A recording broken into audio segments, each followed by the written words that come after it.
8. Ruler. Marvel. So I am a supreme being, so what? Under edit by Foolish Sociopath. 9.5k 5374. Advertisements. This story will have a mixture of Marvel comics and movies concepts. It might also be O to certain extents. Upon sending Albedo to call all the Guardians, I handed the staff of Ainzo Olgaun to Oriole Omega and tasked her with protecting it in the Cherry Blossom Sanctuary, while keeping an eye outside Nazarick for the foreseeable future. The rest of the Pleiades were also very efficient in their work as they cleaned up Ainzo's massive inventory in 20 minutes. He was a collector after all. I commanded them, place all of the items in Mominga's room. I will hand them to Pandora's actor later. They bowed and left the throne room, leaving me and Sebas waiting alone until the Guardians arrive in a few minutes. I am certain they won't be late as they may see it is blasphemy to deny the Supreme Being's call, not that I personally care so much though.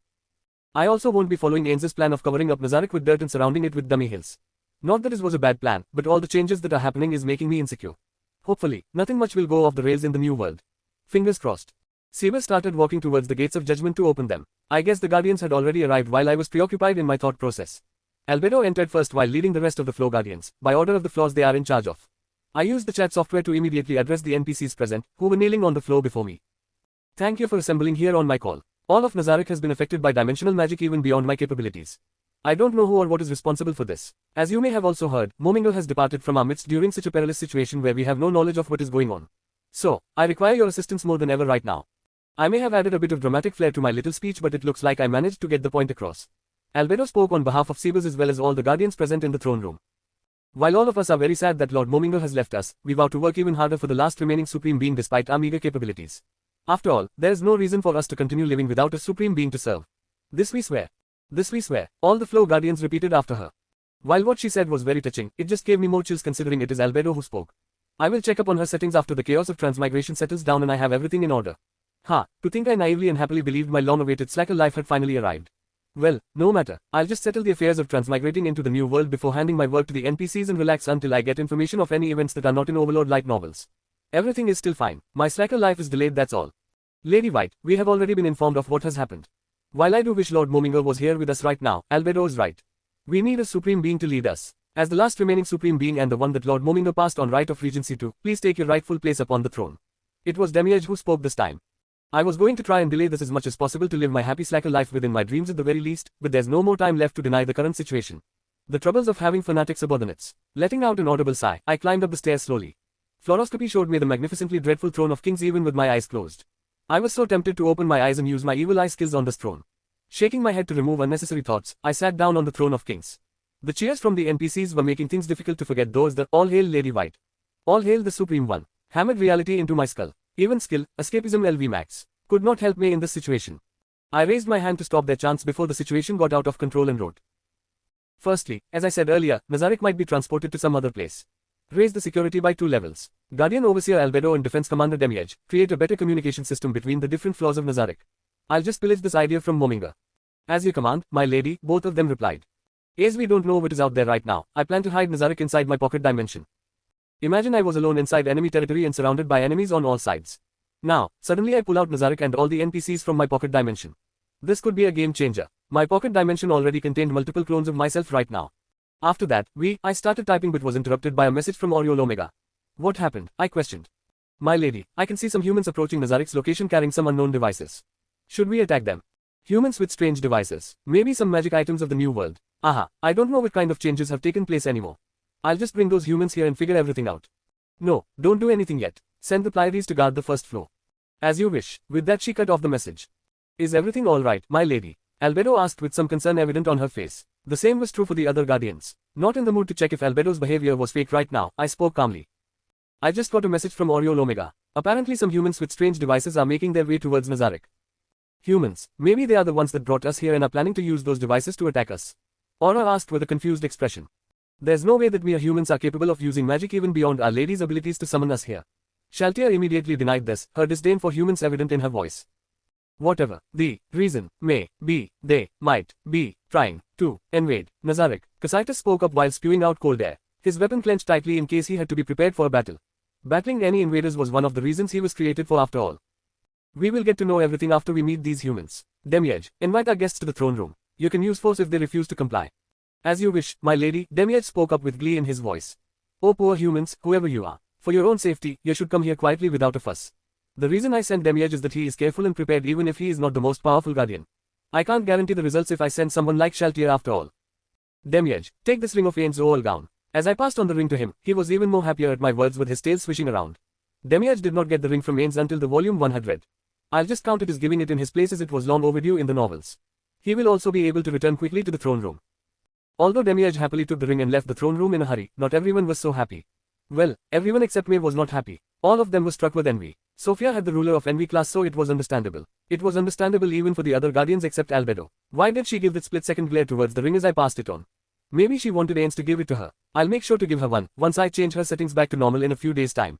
Let's just hope those humans give me the answers I need right now. Advertisements. 9. The devil loves to smile. Marvel, so I'm a supreme being, so what? Under edit by Foolish Sociopath. 9.1k 15,370. Advertisements. Demiurge Pow. Demiurge moved quickly towards the first floor using the ring of Aen's Owl gown. The massive grin on his face and swishing of his tail indicated how happy he was. He kept stroking the precious ring he had received. It was truly precious, my precious, he thought.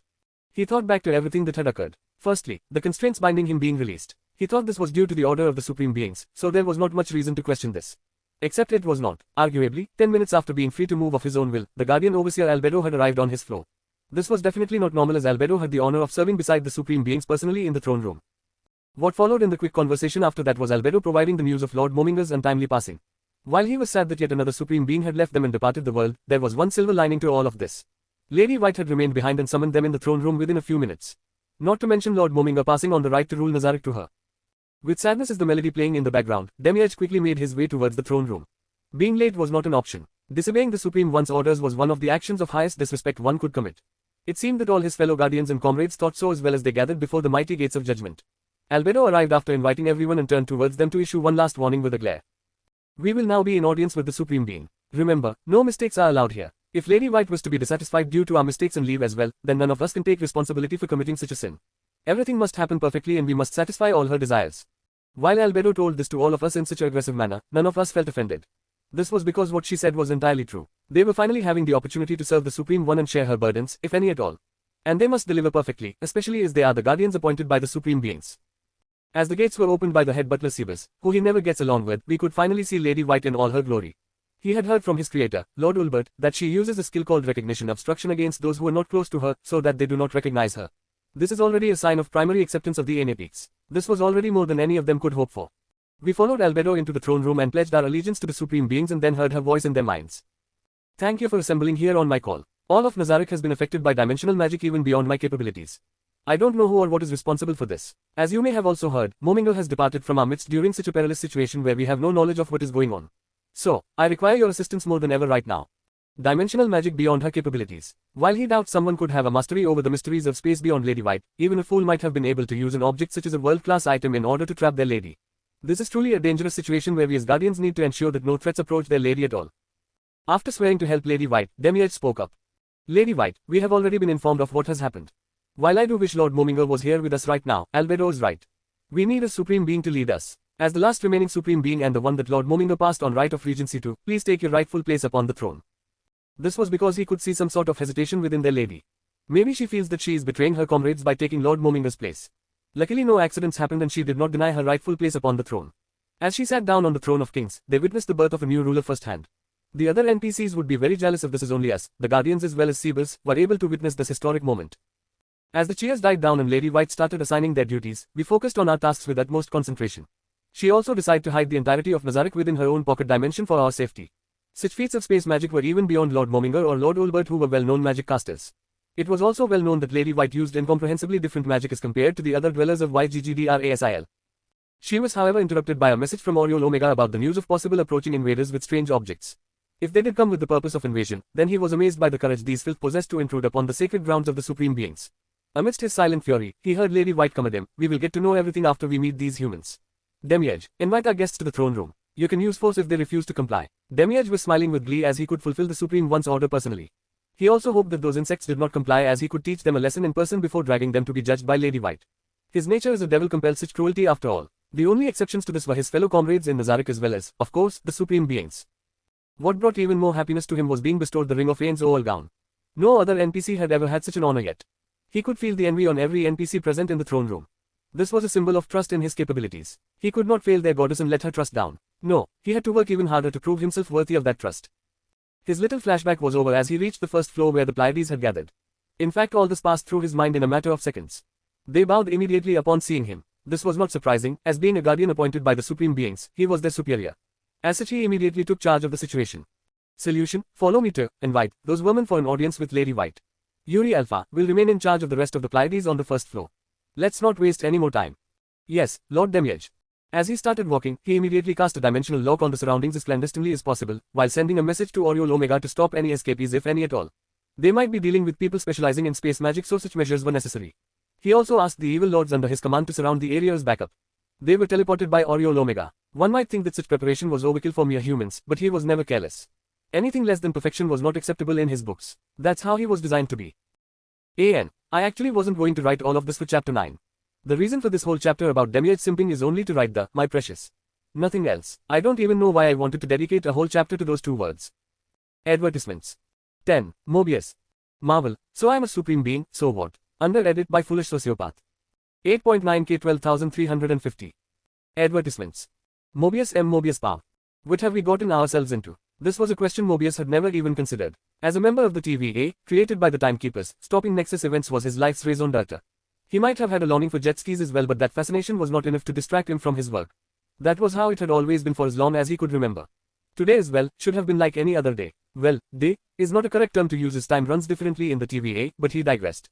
What he meant to say was that he should have had a pleasant meal while preventing the sacred timeline from branching. Maybe stop a Nexus event or two. But none of this was within his, or rather any of the hunters and Minutemen with him in this situation. Mobius was having a conversation with Judge Renslayer which was interrupted by Hunter B-15. Panic was evident on her face. That itself was a giveaway of a slightly odd situation. She spoke in a hurry. There is a fork in the timeline. It's starting to cause chaos on a massive scale. I have never seen a Nexus event like this. Not even the Timekeepers have warned us about this situation. We have to stop this quickly before it gets out of control. That was odd. The Timekeepers regulated the flow of the sacred timeline. They generally informed the TVA of any branches in the timeline in time for them to be stopped. The only reason he could think of that they did not inform them of this Nexus event was if they were not aware of it themselves.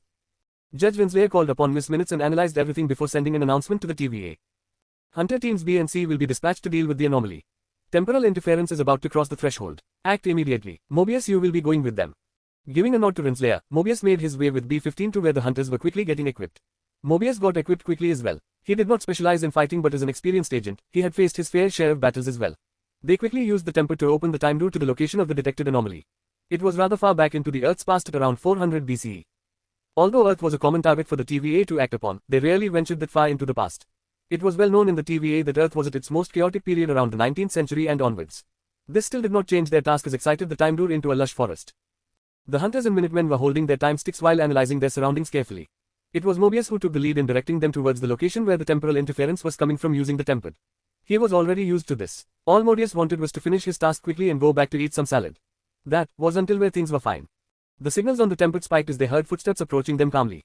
He signaled all the hunters to be alert. What appeared in front of them was a man in a red pinstriped suit and punt with glasses covering his eyes and a massive grin on his face. His hands crossed behind his back. He was probably not human. He thought so due to the tail swishing behind him. Why? Probably. Mobius had met a lot of freaks during his job. The man in front of them could have been similar to such a freak. Maybe the tail was simply some sort of bionic attachment, though it could not be denied that he was some sort of monster as well.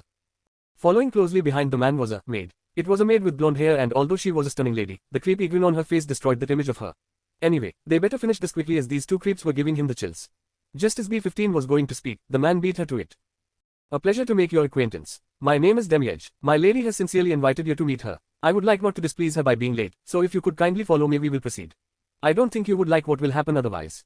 He spoke with a tone of absolute confidence. This was the same tone they used while sentencing people for violation of the sacred timeline. A look high up from above cast on those time criminals. We will meet your lady next. But first, we hereby arrest the both of you for crimes against the sacred timeline. B-15 disregarded the man's words and replied. It was too late to stop her. It seems she could not sense the strength of the two people in front of her. Or she was too drunk on arrogance to notice. As the Minutemen and hunters surrounded the two time criminals, one of them tried to handcuff the maid with the time twisters, only for her to change into jelly and come out intact. She spoke. Is it fine if we capture them, Lord Demiurge? Well, we invited them and gave them a warning. I believe Lady White's condition has been fulfilled. Go ahead, but don't waste too much time. Just make sure they live. We don't know if Lady White has some other plans for them. As you wish, she replied with a creepy grin spreading wider, to inhumane extents. She turned into slime and swallowed 3 of the Minutemen before spewing them out. They had passed out. Don't worry, while I specialize in assassination, I like to play with poison as well. I only injected the three of them with a mild anesthetic, she commented with an odd glee in her voice. This was all wrong. We can't deal with these two. Just the maid is this dangerous, not to mention the man named Demiurge who seems to be her superior. We have to leave. Now, Mobius commanded, and while B-15 looked like she wanted to continue fighting, she had some sanity left after all. She seemed to agree as well. The danger was evident now.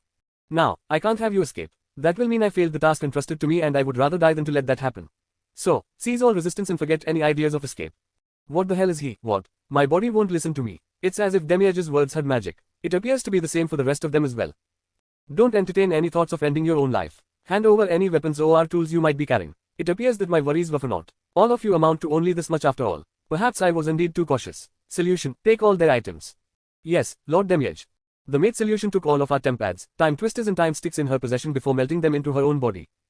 Follow obediently, and you would do best to show sincere respect to my lady. Even if she is kind and merciful enough to forgive any of your sins, the rest of us are not. I would have wanted to take time playing with all of you even more, but I do realize we are starting to run late.